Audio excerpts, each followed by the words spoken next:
오늘 우리에게 주시는 하나님의 말씀은 고린도후서 11장 1절에서 33절 말씀입니다. 봉독은 1절에서 7절, 23절에서 33절까지 합니다.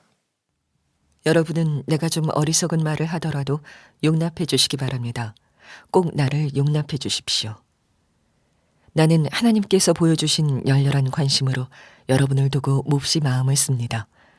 나는 여러분을 순결한 처녀로 그리스도께 드리려고 여러분을 한 분 남편 되실 그리스도와 약혼시켰습니다. 그러나 내가 두려워하는 것은 뱀이 그 간사한 꾀로 하와를 속인 것과 같이 여러분의 생각이 부패해서 여러분이 그리스도께 대한 진실함과 순결함을 저버리게 되지는 않을까 하는 것입니다. 어떤 사람이 와서 우리가 전하지 않은 다른 예수를 전해도 여러분은 그러한 사람을 잘도 용납합니다. 여러분은 우리에게서 받지 아니한 다른 영을 잘도 받아들이고 우리에게서 받지 아니한 다른 복음을 잘도 받아들입니다. 나는 저 거물급 사도들보다 조금도 못할 것이 없다고 생각합니다. 내가 말에는 능하지 못할는지 모르지만 지식에는 그렇지 않습니다.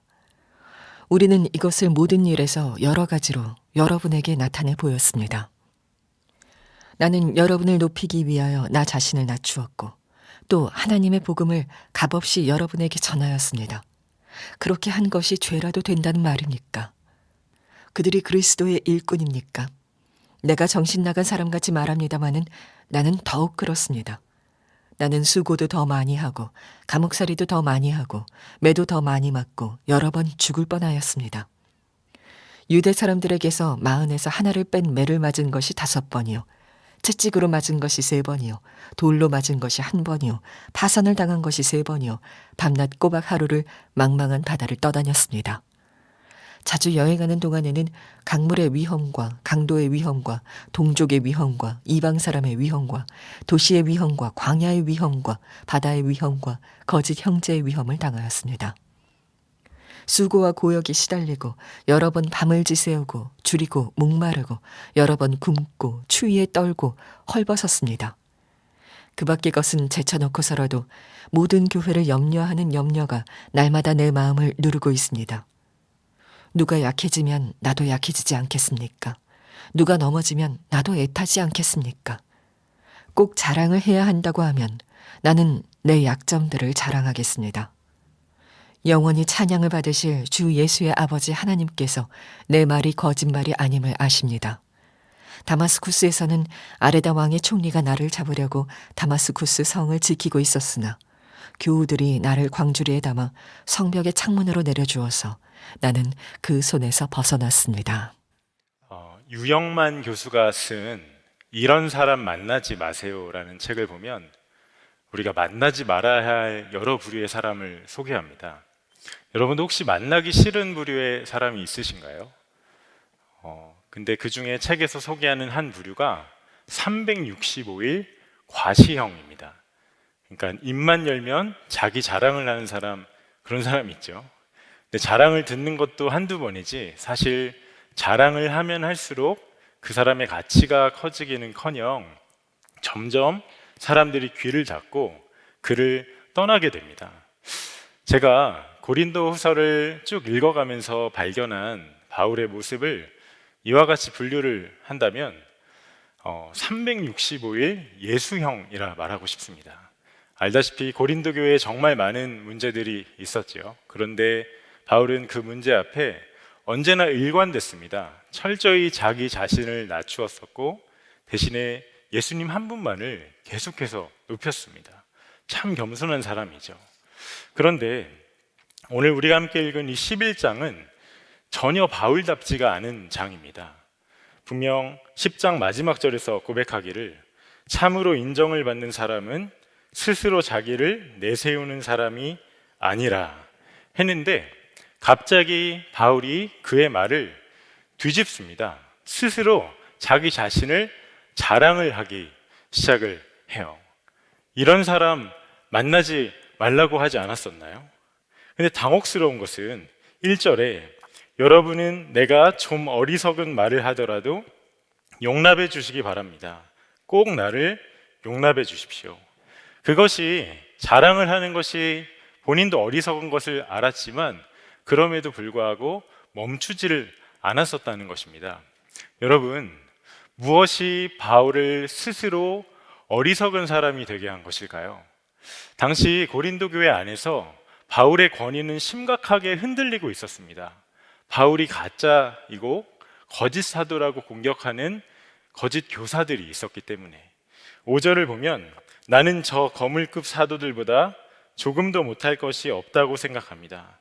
그들은 바울의 인간적인 조건이나 배경, 능력을 무시했었고 또 6절 전반절에 내가 말에는 능하지 못할는지 모르지만 그의 어눌한 언변도 지적을 했습니다.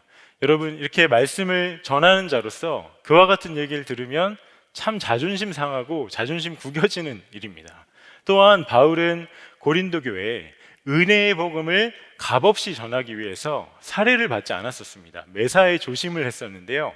대신 마게도니아 교회로부터 받은 헌금으로 살았는데 거짓 교사들은 그 모습을 보면서 바울이 고린도 교회에 마음을 두지 않고 있고 바울이 고린도 교회를 사랑하지 않는 증거다라면서 바울은 가짜 사도야 계속해서 선동을 했었습니다.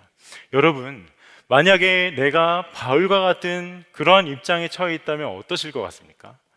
속이 끓겠죠. 피가 거꾸로 솟을지 모르겠습니다. 바울이 얼마나 억울하고 속이 상했을까요? 하지만 바울은 자신의 어떤 평판, 체면, 어떤 이미지보다 훨씬 더 중요한 것이 그에게 있었습니다. 바울 스스로를 어리석은 자가 되게 했던 진짜 이유, 바로 두려움 때문입니다. 3절에 그러나 내가 두려워하는 것은, 바울이 무엇을 두려워했죠? 2절 말씀을 보면 바울이 고린도 교회와 그리스도를 복음으로 약혼시켰다 말합니다.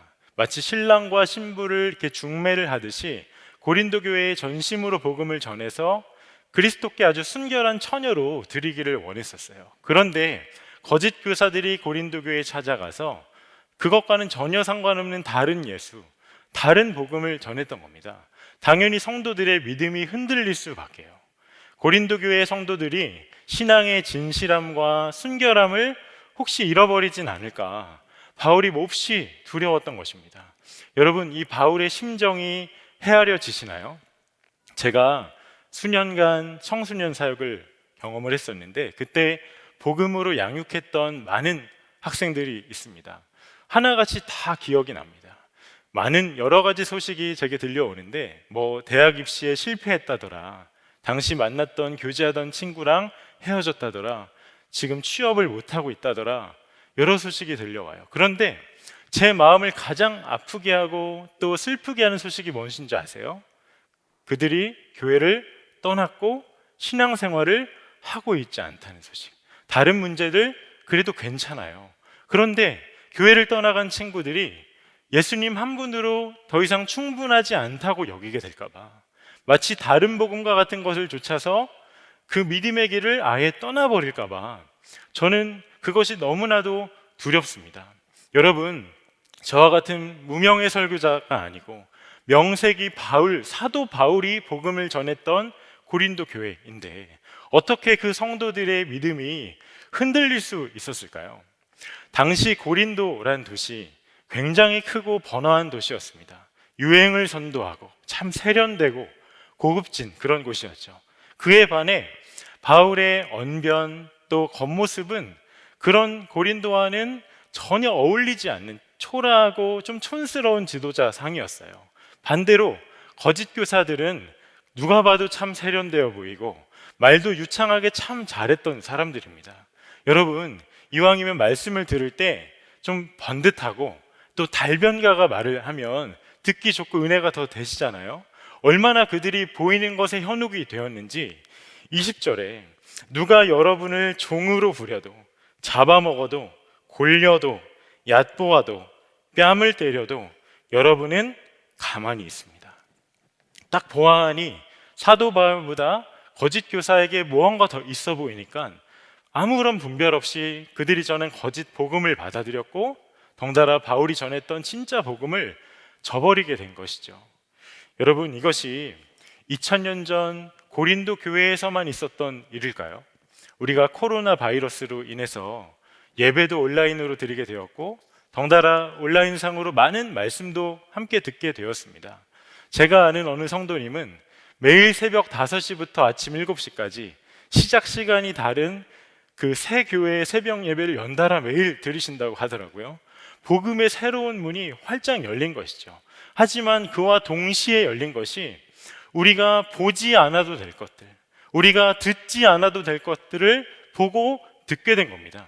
무슨 말이냐면 그저 눈에 보기 좋게, 그저 귀에 들리기 좋게 아주 교묘하게 포장된 이단의 가르침들, 또 세속적이고 인본적이고 또 기복적이어서 우리의 신앙의 진실함과 순결함을 무뎌지게 만드는 그러한 것들, 저는 그런 것이 가끔 추천 영상에 뜨거나 또 조회수가 높은 것을 보면 정말 마음에 분노가 일어납니다. 여러분, 저도 이러한데 그 고린도 교회를 바라보며 바울 통탄할 노릇이죠. 그가 생명 다해 그리스도의 복음을 전했던, 그래서 그리스도께 신부로 약혼시키길 원했던 그 고린도 교회 영혼들의 위기를 어떻게 가만히 지켜만 볼 수 있을까요? 알려야만 했습니다. 자신과 거짓 교사들이 왜 다른가? 그들이 올바로 영적으로 분별하도록 도울 책임이 바울에게 있었으니까요. 그래서 어리석어 보이고 미련해 보이더라도 부득이 자기를 자랑을 했던 겁니다. 먼저 22절 말씀에 그들이 히브리 사람입니까? 나도 그렇습니다. 그들이 이스라엘 사람입니까? 나도 그렇습니다. 그들이 아브라함의 후손입니까? 나도 그렇습니다. 거짓 교사들이 그 고린도 교회 안에서 자랑했던 인간적인 조건과 배경들, 나에게도 다 있다라고 하는 거예요. 히브리 사람? 여러분, 바울은 히브리인 중에서도 최고 엘리트 바리새인이었습니다. 당대 최고의 석학 가말리엘의 제자였었고요. 이스라엘 사람? 베냐민 지파였지요. 어느 지파죠? 이스라엘의 초대왕 사울을 배출했던 지파입니다. 심지어 예수님 만나기 전에 바울은 그 사울과 이름도 같았어요. 그러니까 회심하기 전에 바울은 그 누구보다 혈통, 능력, 배경, 학벌 어느 것 하나 뒤지지 않고 누구보다 다 뛰어났던 사람입니다. 하지만 그의 진짜 자랑은 다른 것이었습니다. 23절 전반절 말씀에 그들이 그리스도의 일꾼입니까? 내가 정신 나간 사람같이 말합니다마는 나는 더욱 그렇습니다. 나와 거짓 교사들의 결정적인 차이가 하나 있다. 그게 무엇이죠? 내가 진짜 그리스도의 일꾼이라는 것. 23절 중반절부터 보면 사도 바울이 그리스도의 일꾼이기 때문에, 그가 참 그리스도의 일꾼이기 때문에 얻은 것이 쭉 열거가 됩니다. 여러분, 무슨 건물주라도 되었을까요? 아니면 엄청난 구독자를 확보했을까요? 아니면 안락한 삶을 살아갔을까요? 아니요. 나는 수고도 더 많이 하고 감옥살이도 더 많이 하고 매도 더 많이 맞고 여러 번 죽을 뻔하였습니다. 건물이 뭡니까? 좁은 곳에서 옥살이를 해야만 했고, 인기? 아니요. 유대 민족, 동족들에게 수없이 매를 많이 맞았고, 안락한 삶? 꿈도 못 꿨어요. 죽을 위기를 수없이 겪었습니다. 27절까지 열거된 것 하나하나를 보면 정말 사람으로선 견디기 힘든 고생만 합니다. 여러분, 상식적으로 이게 무슨 자랑인가요? 출세할 뻔했던 인생 다 허비해서 다 잃어버린 거 아닌가요? 그런데 30절 말씀에 꼭 자랑을 해야 한다고 하면 나는 내 약점들을 자랑하겠습니다. 여러분, 이해가 되세요? 지금 고린도 교회 안에서 바울의 입지가 너무 위태롭고 엄청나게 그 자격에 대해 공격받고 있고, 믿지 못할, 믿음직스럽지 못한 지도자다 이렇게 공격받고 있는데 고작 했던 자랑이 자기의 약점과 약함이라니요. 어리석어도 너무 어리석은 거 아닌가요? 제가 몇 년 전에 호주에서 잠시 공부했을 때 그 당시 초창기에 생활비에 좀 보탬이 되려고 파트타임 일을 좀 구해야 했었습니다. 근데 마침 집 근처에 식당에서 접시 닦기 일을 구하고 있더라고요.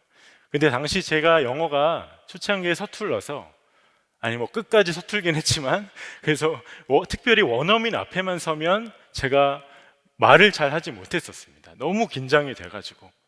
그런데 제가 혼자 이력서를 쓰다가 문득 깨달아졌어요. 접시 닦기 아닌가. 내가 영어를 잘하지 못하는 게 고용주 입장에서는 크게 상관이 없겠지. 대신에 정직하고 성실한 사람과 일하고 싶지 않을까. 그런 생각을 하면서 제 마음이 감동이 되더라고요. 그래서 그런 마음의 부푼 마음을 가지고 무척 떨리긴 했지만 호주인 그 주인을 찾아가서 아무도 없는 식당에 그 한 오후에 찾아가 당당히 말을 했습니다. I don't speak English. 여러분 해석이 필요하신가요? 나는 영어를 못합니다. 근데 순간 나는 영어를 별로 잘 하지 못해요 라고 말한 게 아니라 나는 영어를 아예 못해요 라고 말한 것 같아서 갑자기 긴장이 되고 안타깝게도 제 머리가 하얘졌습니다. 제가 달달 외워갔던 문장들이 하나도 생각이 나지 않는 거예요. 그 주인이 저를 이상한 사람처럼 경계하기 시작했고 너무나도 부끄러운 나머지 이력서 하나 내지 못하고 식당을 나와버리고 말았습니다. 그날 저녁에 이 자초지종을 들은 저를 참 존경하고 천사 같은 아내가 저에게 한마디를 하더라고요. 당신 바보 아니에요? 제가 그날 일자리는 얻지 못했지만 정말 제 인생에 중요한 한 가지를 얻었습니다. 아, 세상에서 내 약함을 대놓고 자랑하는 것은 진짜 바보 같은 일이구나. 여러분, 바보 같은 걸로 치면요, 저보다 바울이 더 바보 같지 않으세요? 자랑해서 아무런 득이 없을, 자랑해서 손해볼 것만 지금 자랑하고 있잖아요. 그런데 그 절정이 32절부터 33절의 말씀입니다. 다마스쿠스에서는 아레다 왕의 총리가 나를 잡으려고 다마스쿠스 성을 지키고 있었으나 교우들이 나를 광주리에 담아 성벽의 창문으로 내려주어서 나는 그 손에서 벗어났습니다. 배경이 다마스쿠스인데 복음을 열심히 전했던 바울을 눈의 가시처럼 여겼던 아레다 왕, 그 총리가 그를 잡으려고 쫓아왔었는데 바울이 성도들의 도움을 받아 광주리, 그러니까 바구니에 담겨서 아주 비굴하게 도망쳤던 그 일을 지금 자랑을 하고 있는 겁니다. 여러분, 바울은 그리스도의 군사고 고난을 기쁨으로 받았던 용사와 같은 자였는데 비굴하게 도망치다니요. 순교를 하더라도 정면으로 맞서야 됐던 거 아닌가요? 너무나도 굴욕적인 일을 자랑을 하고 있는 거예요. 도대체 이게 무엇일까요? 제가 고린도후서 11장을 곱씹고 기도하고 묵상하면서 그 가운데 계속해서 제 마음을 쳤던, 제 심령을 두드렸던 한 가지, 바울은 자랑이 바뀐 사람이구나. 어떻게요? 진짜 자랑할 거리가 생겼으니까. 여러분은 무엇을 평소에 자랑하십니까? 많은 재산을 자랑하시나요? 아니면 잘생기고 또 예쁜 외모를 자랑하십니까? 아니면 많이 공부한 가방끈을 자랑하시나요? 성공한 자녀를 자랑하십니까? 아니면 신앙의 열심을 자랑하세요? 내가 이 정도로 믿었으니, 내가 이 정도로 순종을 해서, 내가 이렇게 열심히 기도를 했더니, 여러분, 혹시 이 모든 고백이 다 나의 영광을 가리키고 위한 것 아닌가요? 지금 군목으로 있는 제 친한 친구가 처음 임관하기 전에 군종장교 훈련을 받았을 때 다 목사님들이 모여서 군사훈련을 받으니까 하루에 한 명씩 설교를 준비해서 저녁마다 말씀을 전하고 기도회를 인도를 했었다고 합니다. 제 친구가 그 기도회를 인도했던 날, 와, 정말 큰 은혜가 있었대요. 본인도 느낄 정도로.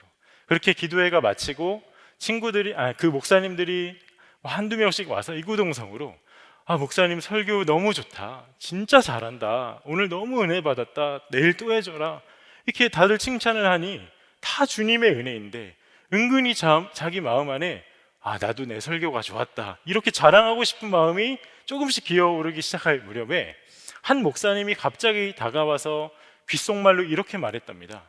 목사님, 지금 빨리 이 자리를 뜨세요. 지금 주님보다 목사님이 더 높아지려고 해요. 영적으로 엄청나게 위험한 때예요. 여러분, 자랑은 엄청난 파괴력을 지니고 있습니다. 내가 무엇을 자랑하든 그 뿌리예요. 다른 사람으로 하여금 나의 존재를, 내 가치를 인정하게끔 만들고 우러러보게끔 만들고 싶고, 하나님이 아닌 내가 더 영광을 받기 원하는 그러한 마음, 그것이 숨겨져 있어요. 우리의 본성이죠. 오히려 내게 자랑할 것이 있는데 자랑을 하지 않는 것이 인간적인 본성과는 맞지 않습니다. 그런데요, 여러분, 그 남들보다 뛰어났고 자랑할 거리가 훨씬 더 많았던 사도 바울인데 도대체 어떻게 그의 자랑이 바뀌게 되었을까요? 이유는 딱 하나입니다. 그가 주 예수 그리스도를 만났기 때문에. 사도행전 9장에 바울을 혹시 기억하시나요? 예수 믿는 사람은 끝까지 쫓아가서 핍박하겠다던 그 바울, 박해자였던 사울이었죠. 주님 앞에는 진짜 할 말 없고 면목 없는 자입니다. 그런데 그 예수 믿는 사람 핍박하러 가던 그 길에 사울아, 사울아, 주님이 그의 이름을 불러주세요. 먼저 그에게 손을 내밀어 주세요. 은혜로 그의 눈을 활짝 열어주세요. 바울이 믿음의 눈 들어 보았을 겁니다. 십자가에 달리신 예수 그리스도를. 누구를 위해요? 자기는 평소에 예수 믿는 사람이라면 치를 떨고 끝까지 쫓아가 핍박하려던 박해자였는데 그 많고 많은 사람들 중에 다른 사람이 아니라 바로 나은 사람 위에 십자가에 달려 모진 핍박을 당하셨고, 이전에는 너무나 어리석고 미련하고 부끄러운 세상 앞에 참 바보 같은 십자가였는데 나한 사람 위에 십자가를 오래 참아 부끄러움 하나 개의치 않으시고 끝까지 그 십자가에 달려 순종하신, 그래서 나와 생명을 바꿔주신 주 예수님. 그랬구나. 예수님 나 외면하지 않으시고 나를 부끄러워하지도 않으시고 십자가에서 나를 자랑하셨구나 깨달아요. 그리고 알게 됩니다. 많이 배웠었고 많이 가졌었고 남들보다 더 많이 누렸던, 자랑하고 싶었던 그 모든 것이 주 앞에 서보니 돌과 같고 지푸라기 같은 것이었음을. 어떻게 그렇죠? 이제는 내가 사는 것이 아니고, 그렇게 자랑할 것 많던 내가 사는 것이 아니고 오직 내 안에 주 예수님의 생명으로 살아가는 것이니, 바울이 이런 고백을 합니다. 갈라디아서 6장 14절에 그러나 내게는 우리 주 예수 그리스도의 십자가 외에 결코 자랑할 것이 없으니, 내가 죽었으니 이제는 나에 대해 자랑할 거 하나 없고 이제는 존귀하신 예수님, 내 안에 생명 되신 보배로우신 주님만 내 평생에 자랑하리라. 주님 안에서 그의 자랑이 완전히 바뀌어집니다. 마이클 오라는 사람이 있습니다. 미국에서 태어난 한국인인데요, 참 특별한 사람입니다. 그가 아이비리그 대학에서 받은 학위만 무려 5개가 돼요. 그를 포함해서 그의 가족들이 하버드, 예일, 프린스턴 이런 곳에서 받은 학위를 다 합치면 15개가 된다고 해요. 엄청나죠. 사람들이 분명 마이클 오는 성공할 제목이야, 전도 유망한 청년이야 주목을 했었습니다. 그런데 그가 예수님을 만나요. 세상의 부귀영화, 성공, 출세, 명예, 인기, 높은 자리보다 훨씬 더 귀한 것이 있음을 발견하게 됩니다. 주님을 위해 살기로 결정해요. 지금은 그가 세계적인 복음주의 운동 단체인 국제 로잔의 총재로 사역을 하고 있습니다.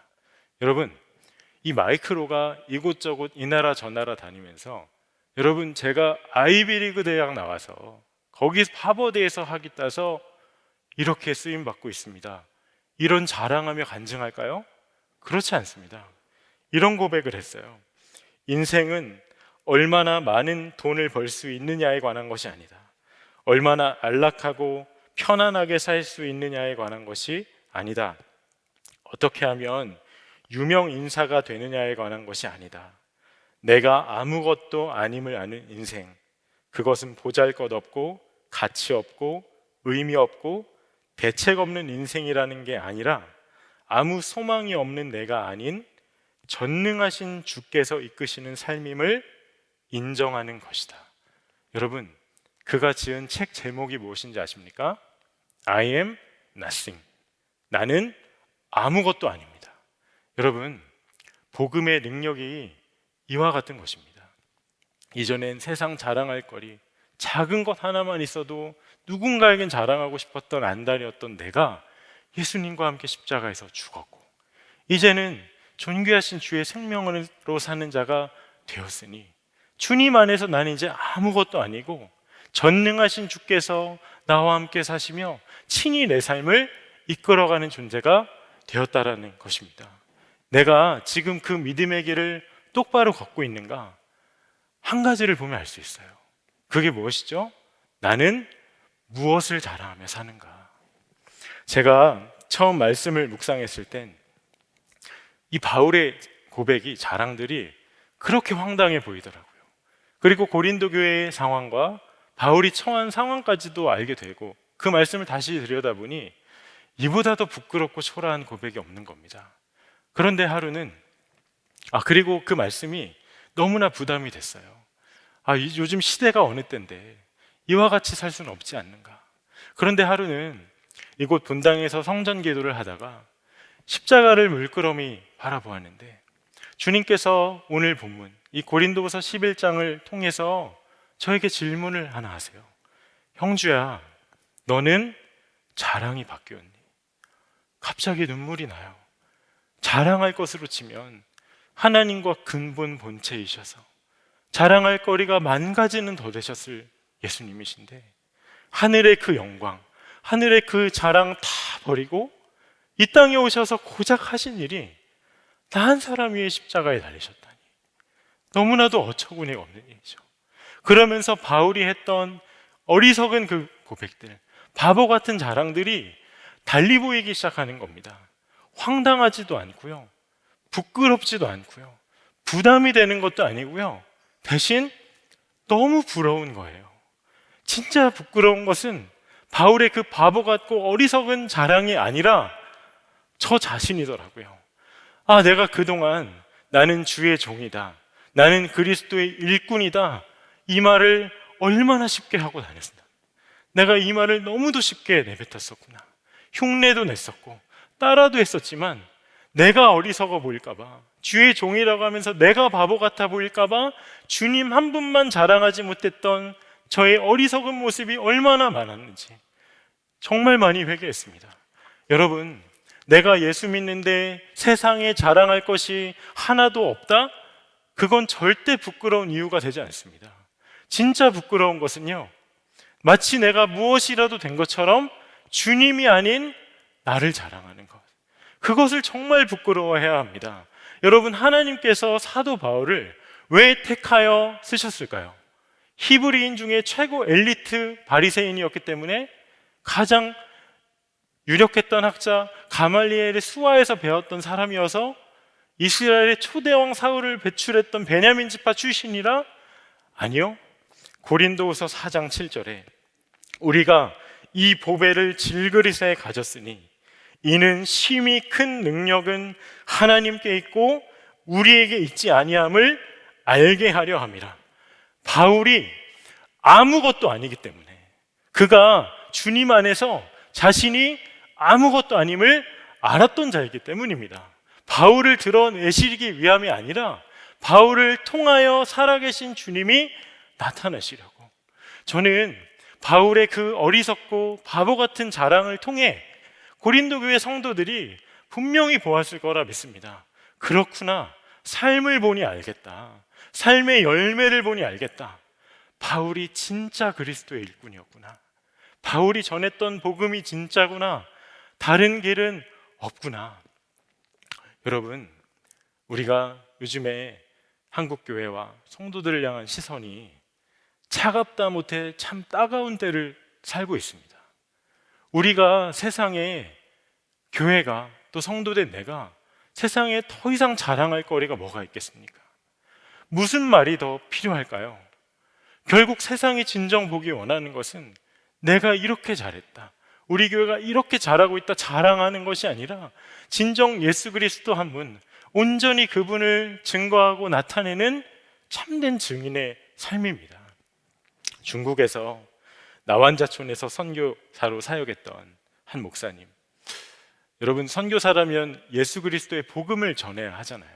그런데 중국은 복음을 전하지 못합니다. 법적으로 금지가 되고 선교 사역이 할 수가 없는 나라이기 때문에.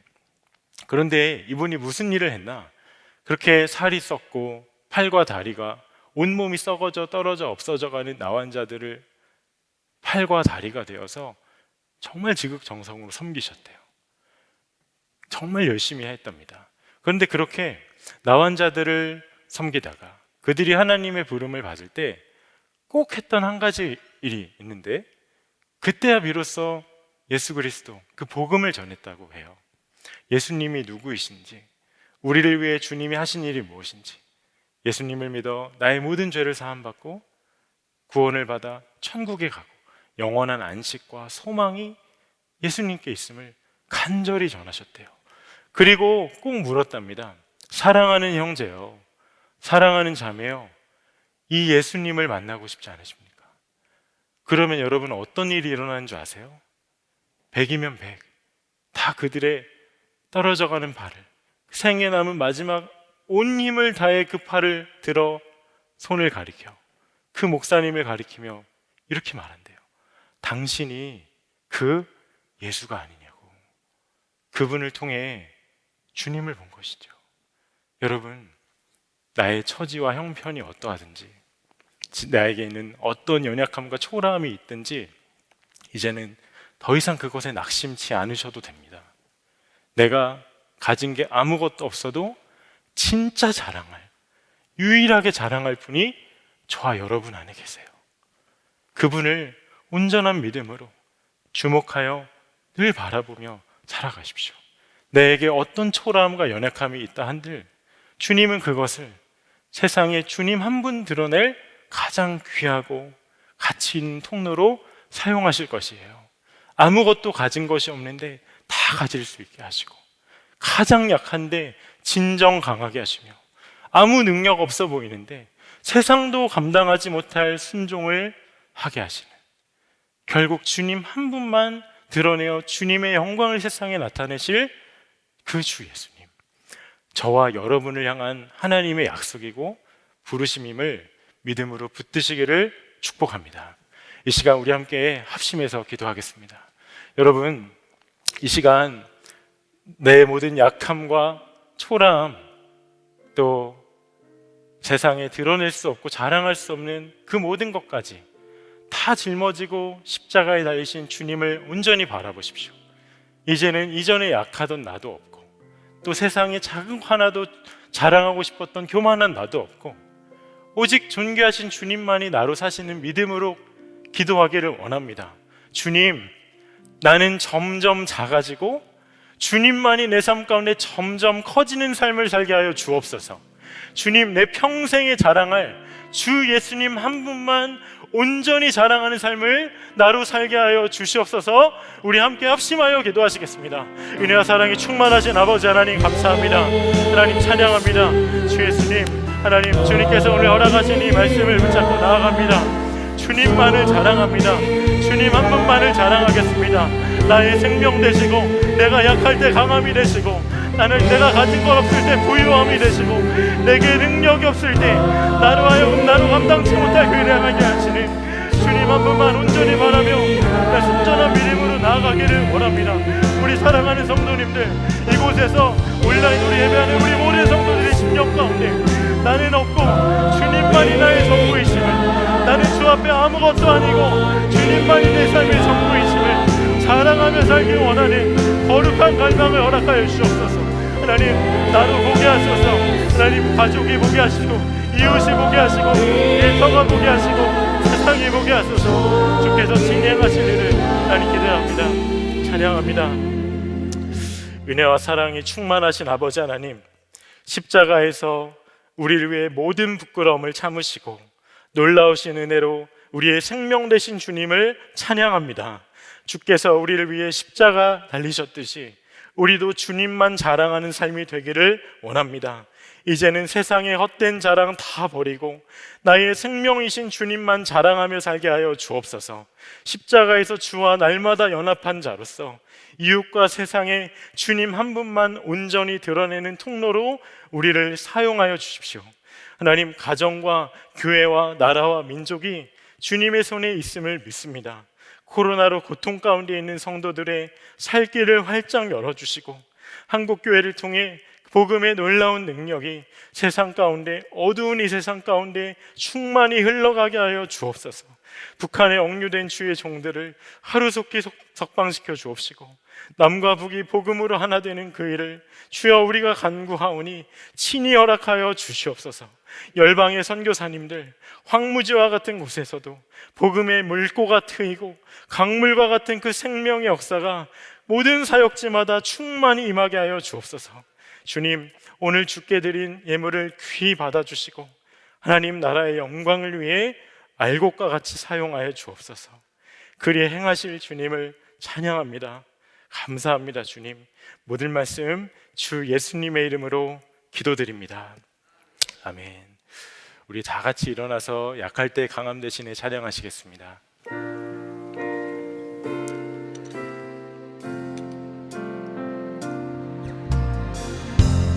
약할 때 강함 대신에 나의 보배가 되신 주 나의 모든 것,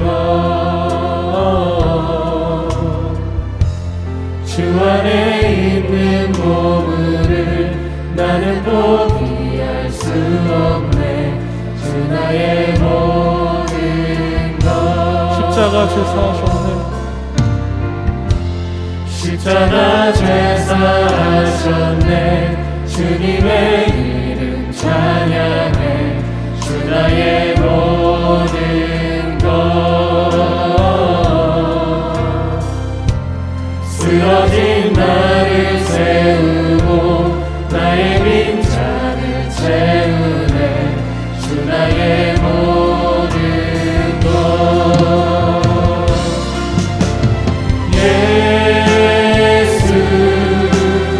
어린 양 존귀한 이름, 예수 어린 양 존귀한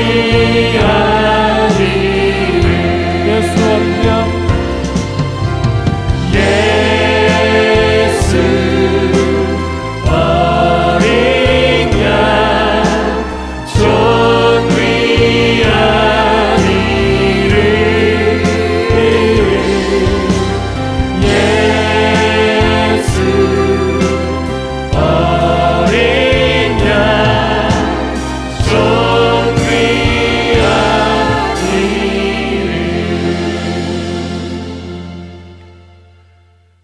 주 예수님의 은혜와 아버지 하나님의 사랑하심과 성령의 충만 교통하심이 오늘 예배하는 모든 성도들과 이 교회 위에 충만히 함께 하시기를 축원하옵나이다. 아멘.